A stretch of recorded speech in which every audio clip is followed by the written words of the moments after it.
انسانوں میں دو طرح کے انسان ہیں، ایک وہ ہیں جو مسلمان کہلاتے ہیں، دوسرے ان کے برعکس ہیں جو کافر کہلاتے ہیں۔ مسلمان اور کافر میں فرق کیا ہے؟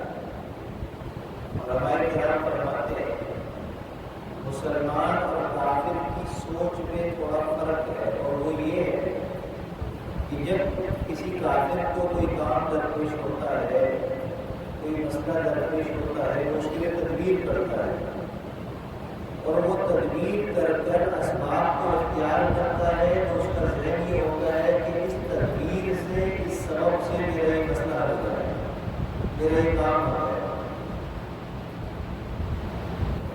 اور جو مسلمان ہے اس کی سوچ کیا ہوتی ہے؟ مسلمان کی سوچ یہ ہوتی ہے کہ یہ میرا مسئلہ ہے، یہ پریشانی ہے، اس کے لیے میں یہ تدبیر کروں گا، یہ اسباب اختیار کروں گا، لیکن میرا مسئلہ حل کرنے والی ذات کو اللہ کی ذات ہے۔ اسباب اختیار ضرور کرے گا، لیکن اس کا نظریہ، اس کا ذہن تو اللہ کی طرف ہوگا کہ ان اسباب سے مسئلے کو حل کرنے والی ذات کو اللہ کی ذات ہے۔ یہ ہے مسلمان اور کافر کی سوچ کا فرق۔ اگر آج ہم مسلمان ہیں اور ہماری سوچ یہی ہے جو میں نے بیان کی مسلمانوں والی، تو سمجھ جائیے کہ ہم اپنے ایمان پر قائم ہیں۔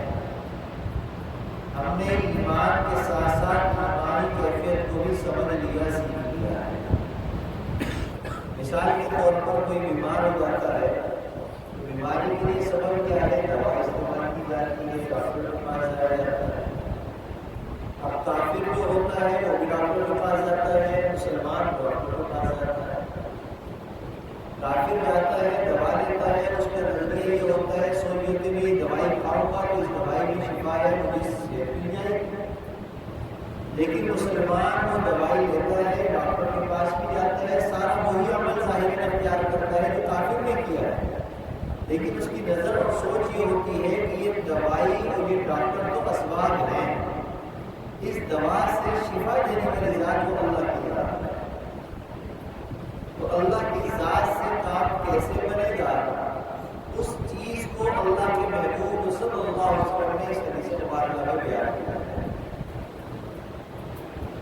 تدبیر کے خلاف کوئی کام کر جائے تو عام طور پر ہماری زبانوں پر ایک جملہ آتا ہے، کہتے ہیں کہ اتفاق ایسا ہو گیا، اتفاق ہو گیا، کیا تو میں نے یوں تھا، چاہا تو میں نے یوں تھا، لیکن یہ اتفاقاً ایسا ہو گیا۔ ڈاکٹر عبدالحی عارفی رحمۃ اللہ علیہ بہت بڑے اللہ کے ولی بزرگ گزرے، کراچی میں ہی ہوتے تھے، خانقاہ کی حضرت تھی۔ وہ اس بات پر یہ کہا کرتے تھے کہ دنیا میں کوئی بھی کام اتفاق سے نہیں ہوتا، کوئی بھی کام اتفاقاً نہیں ہوتا، اس لیے کہ ہمارا نظریہ، ہمارا ایمان یہ ہے کہ اس دنیا کو بنانے والی ذات کو اللہ کی ذات ہے، اس کائنات کے نظام کو چلانے والی ذات کو اللہ کی ذات ہے۔ لہٰذا جس نے اس کو بنایا ہے، جو خالق کائنات ہے، مالک کائنات ہے، اس کی مرضی اور منشا سے ہی سارے کام بن رہے ہیں، سارے کام چل رہے ہیں۔ تو کوئی مسلمان ہو اور وہ یہ کہے کہ اتفاق سے ایسا ہو گیا، تو اس کو پھر اپنے ایمان پر غور کرنا چاہیے کہ یہ جملہ درست نہیں ہے، بلکہ درست جملہ کیا ہے کہ میری تدبیر یہ تھی، میں نے چاہا یہ تھا، لیکن اللہ کی شان، اللہ کی طرف سے ایسا ہو گیا۔ تو کافر اور مسلمان کی سوچ کا فرق یہی ہے کہ مسلمان ہر چیز کو اللہ کی طرف منسوخ کرتا ہے، چاہے تدبیر کے مطابق ہو جائے یا تدبیر کے خلاف ہو جائے۔ روٹی کھانے سے بھوک مٹ جائے گی، کافر کی بھی سوچ ہے اور ہمارا بھی نظریہ یہی ہے، لیکن ساتھ ساتھ ہمارا ماننا یہ ہے کہ اگر اللہ چاہیں گے تو بھوک مٹے گی، اللہ چاہیں گے تو بھوک نہیں مٹے گی۔ یہی وجہ ہے کہ ہم دیکھتے ہیں کہ بہت سارے لوگ کہتے ہیں پیاس لگی ہے، پانی پیتے ہیں، شربت پیتے ہیں، جوس پیتے ہیں، لیکن پھر کہتے ہیں گلے میں کانٹے چبھ رہے ہیں، پیاس نہیں لگ رہی، پیاس نہیں ہے۔ تو معلوم یہ ہوا کہ پیاس بجھانے کے لیے اللہ نے پانی کو پیدا کیا ہے، لیکن اللہ جب چاہتے ہیں اس سے پیاس بجھانے کی تاثیر ختم کروا دیتے ہیں۔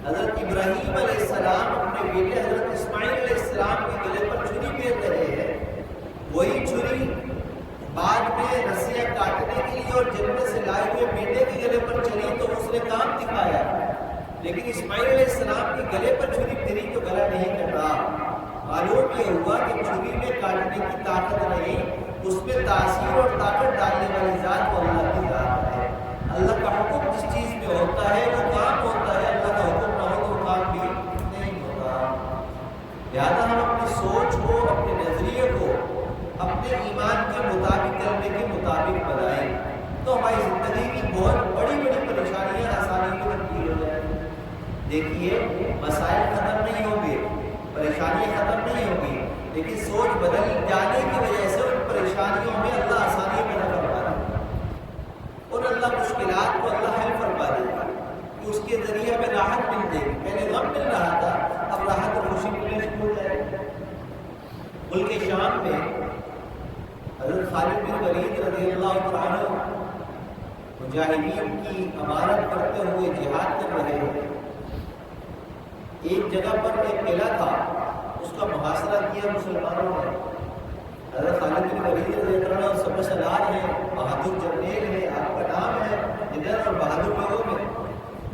آپ نے زندگی اپنی لگا دی جہاد کے اندر، کافروں سے مقابلہ کرنے میں، جہاد کی سبیل اللہ میں۔ اس قلعے کا محاصرہ کیا، ایک دن، دو دن، کافی دن گزر گئے، قلعے کے لوگ پریشان ہو گئے۔ باہر نکلتے ہیں تو مقابلہ کرنا پڑے گا، پسپا ہونا پڑے گا، تو اپنے سردار سے کہنے لگے کہ بظاہر ہمیں اپنی جیت نظر نہیں آ رہی کہ ہم ان سے مقابلہ کر سکیں، لہٰذا آپ جو ہے ان کے امیر کے پاس جائیے اور اس سے جا کر صلح کی بات کیجیے، صلح کی بات کیجیے۔ اب وہ قلعے کے اندر جو لوگ تھے، ان کا جو سردار تھا، کافر تھا، وہ بھی کافر تھے، وہ آ گیا صلح کے لیے۔ خالد بن ولید رضی اللہ عنہ کے پاس جب آیا بات چیت کے لیے تو اس کے ہاتھ میں ایک شیشی تھی، تو آپ نے پوچھا کہ یہ کیا ہے؟ کہنے لگا کہ یہ شیشی ہے، اس میں زہر ہے، اور یہ ایسا زہر ہے کہ اگر یہ منہ کو لگ جائے، آج تک اس زہر کا کوئی ذائقہ نہیں بتا سکا، اس لیے کہ منہ کو لگتا ہے تو بندہ مر جاتا ہے، ذائقہ بتانے کی ضرورت ہی نہیں آتی کہ اس کا ذائقہ کیسا ہے، اتنا تیز ہے، اتنا پاورفل ہے۔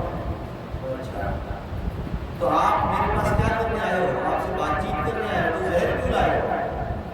کہا کہ میں اس زہر اس لیے لایا ہوں کہ اگر ہماری کوئی بات بن گئی، صلح ہو گئی، آپس میں جنگ بندی کر تو صحیح ہے، لیکن اگر ہماری صلح نہ ہو سکی، جنگ بندی نہ ہو سکی، تو پھر میں اس مردہ حالت میں اپنی قوم کی طرف نہیں جاتا بلکہ زہر پی کر خودکشی کر لوں گا۔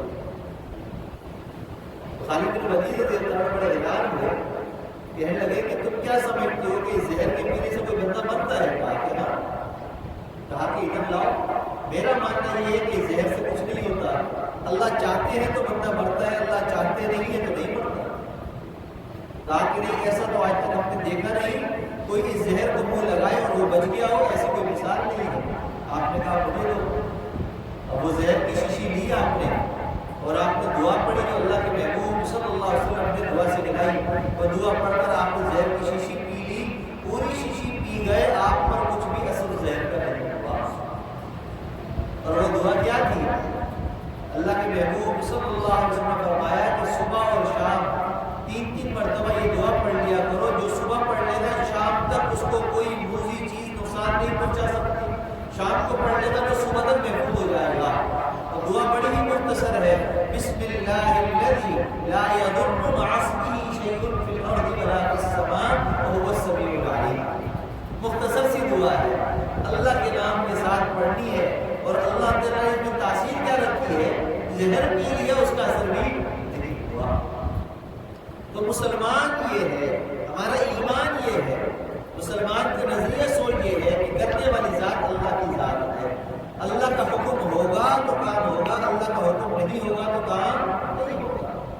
ہم دوا کھائیں گے اس سے شفا ملے گی کب؟ جب اللہ چاہے گا۔ تو ایک ہی دوا ہے، ایک ہی بیماری ہے، ایک مریض کھاتا ہے اس کو شفا مل جاتی ہے، دوسرا کھاتا ہے مرض بڑھ جاتا ہے۔ ایک ہی ڈاکٹر ہے، ایک ہی نسخہ لکھتا ہے، ایک مریض کو دیتا ہے تو وہ زندہ بچ جاتا ہے، دوسرے کو دیتا ہے تو وہ مر جاتا ہے۔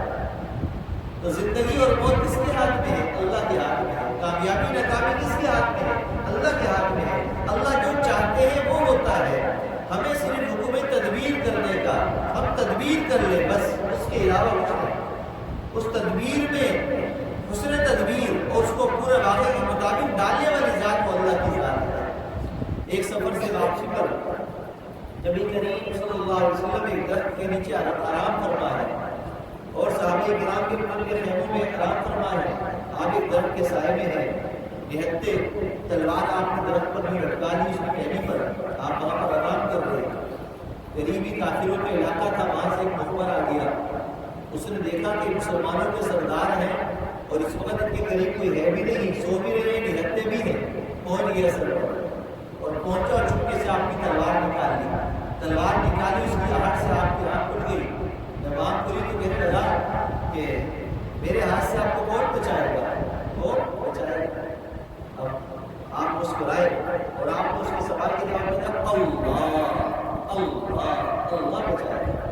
جیسے ہی اللہ کہا، اس کے ہاتھ پر کبھی تاری ہوئی، اس کے ہاتھ سے تلوار چھوٹ گئی۔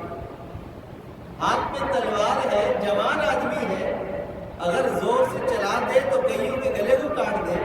تلوار بھی ایسی ہے، دھار والی ہے، لیکن اللہ کے نام کی تاثیر ایسی ہے کہ جیسے ہی اس کے سامنے اللہ کہا گیا، اس کے ہاتھ میں کبھی تاری ہوئی، تلوار اس کے ہاتھ سے چھوٹ گئی۔ آپ نے تلوار اٹھائی اور آپ نے کہا اب تجھے کون بچائے گا؟ کہنے لگا آپ تو بڑے رحم دل ہیں، آپ تو لوگوں کو معاف کرنے والے ہیں، آپ مجھے معاف کرنے والے ہیں۔ تو بتانے کا مقصد صرف یہ ہے کہ انسان کا تعلق اللہ کے ساتھ اگر صحیح ہو جائے، اگر کنیکشن سے جڑ جائے تو سارے مسئلے آسان ہیں، حل ہو جائے۔ کنیکشن سے جڑا ہوا نہ ہو تو پھر جتنی بھی تدبیریں کر لیں گے مسئلے حل نہیں ہوں گے۔ بجلی کی تار ہے، ایک ٹھنڈی ہے، ایک گرم ہے، آپ ایک تار جوڑ کے ٹھنڈی والی، گرم والی آپ صحیح نہ جوڑیں، اس کا کنیکشن مضبوط نہ ہو، الٹا بنا کر آپ نے یوں لگا دیا، ہوا سے وہ ہلے جا رہا ہے، جتنی دفعہ وہ ہلے گا یہاں سے کبھی جو ہے پنکھا اڑ جائے گا، کبھی فریج اڑ جائے گا، کبھی لائٹیں جل جائیں گی، کبھی موٹر جلے گی، کیوں؟ کنیکشن صحیح نہیں ہے۔ اور جیسے ہی آپ کنیکشن کو مضبوط کریں گے، اس کو جوڑیں گے، جتنا مضبوط ہوگا اتنا بجلی کی پاور مضبوط ہو جائے گی۔ بھائی بجلی کی تار ہے، فیس کی ہے، چلو یہ مضبوط کر دیتے ہیں، کر دی، لیکن جو ادھر نیوٹرل والی ہے وہ ڈھیلی ہی چھوڑ دی، یا نیوٹرل صحیح نہ ہوا تو کیا پھر کام چلے گا؟ نہیں، پھر بھی نہیں چلے گا۔ دونوں تاریں صحیح ہونا ضروری ہے۔ آپس میں رحم دل، رحماء بینہم، آپس میں رحم دل بن جاؤ۔ لیکن جب کافر سے مقابلے کی بات آئے، اشداء علی الکفار، تو کافر کے مقابلے میں سخت ہو جاؤ، ایک جان ہو جاؤ۔ یہ ہے مسلمان، ایک مٹھی کے معنی تمام انگلیاں مل جائیں گی تو مکہ بنے گا، مضبوط کیا جائے گی۔ ایک پنچ بھی لگے گا تو کوئی مر بھی سکتا ہے، اس کو ہرا بھی سکتے ہیں، لیکن انگلیاں الگ الگ ہو اور جتنا مرضی مارتے رہے کسی کو کوئی تکلیف نہیں ہوتی۔ آج مسلمان اسی طرح ہم بڑھ گئے ہیں، کئی فرقے کے نام پر ہم بڑھ گئے، کئی مسجدوں کے نام پر، کئی سیاست کے نام پر، کئی انسانیت کے نام پر، مختلف ناموں سے ہم نے اپنے آپ کو بانٹ لیا ہے۔ ضرورت اس بات کی ہے کہ ہم نے ایک کلمہ پڑھا ہے، لا الہ الا اللہ محمد رسول اللہ۔ کلمہ ایک ہے، قرآن ایک ہے، اللہ ایک ہے، ہم بھی ایک ہو جائے تو ہمارا کام بن جائے گا، کام بن جائے گا۔ اللہ پر توکل اور بھروسہ بھی کامل ہونا ضروری ہے۔ یہ نہیں کہ بندہ دعا کرے اور پھر کہے کہ پتہ نہیں کام ہوگا کہ نہیں، ایسا نہیں۔ توکل بھی مضبوط ہونا چاہیے، اور کیسا ہو؟ ایک صحابی آئے فرمایا کہ یا رسول اللہ صلی اللہ علیہ وسلم، میں جنگل میں جاتا ہوں، بکریاں چراتا ہوں، اونٹ چراتا ہوں، نماز کا وقت ہوتا ہے، میں نماز پڑھتا ہوں، تو سوال میرا یہ ہے، میں اونٹنی پر کبھی سوار کہیں سفر کر رہا ہوتا ہوں، اب میں نماز کے لیے اونٹنی کو میں یوں چھوڑ دوں، اللہ پر توکل کر لو، نماز پڑھ لو؟ آپ نے فرمایا کہ نہیں، پہلے اس اونٹنی کے پاؤں کو رسی سے باندھ دو، پھر اللہ پر توکل کرو اور پھر نماز پڑھو۔ ہاں، توکل بعد لوگ یہ سمجھتے ہیں کہ بس اللہ کرے گا۔ جب تک لقمہ آپ بنا کر منہ میں ڈالیں گے نہیں تو اس لقمے میں بھوک مٹانے کی طاقت نہیں ہوگی۔ آپ ڈال لیں پیٹ کے اندر، پھر کہیں کہ اللہ مجھے بھوک مٹا دے، اللہ اس لقمے سے بھوک کو مٹا دے گا۔ دوا کھا لیں اور پھر کہیں کہ اللہ اس لباس سے مجھے شفا عطا فرما دے، اللہ شفا عطا فرما دے، یہ توکل ہے۔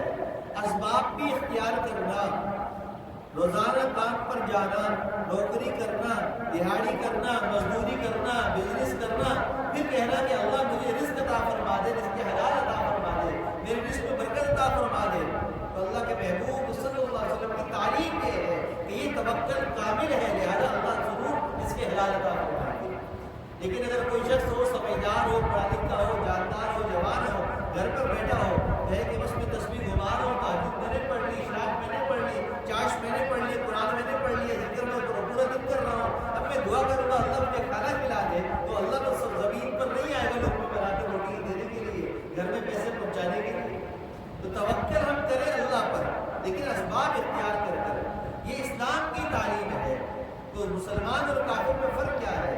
مسلمان بھی اسباب اختیار کرتا ہے، کافر بھی اختیار کرتا ہے، لیکن کافر کا نظریہ یہ ہے کہ ان اسباب سے میرا کام ہوگا، اور مسلمان کا نظریہ یہ ہے کہ اسباب میں اختیار کر کو کام کرنے والی ذات اللہ کی ذات ہے۔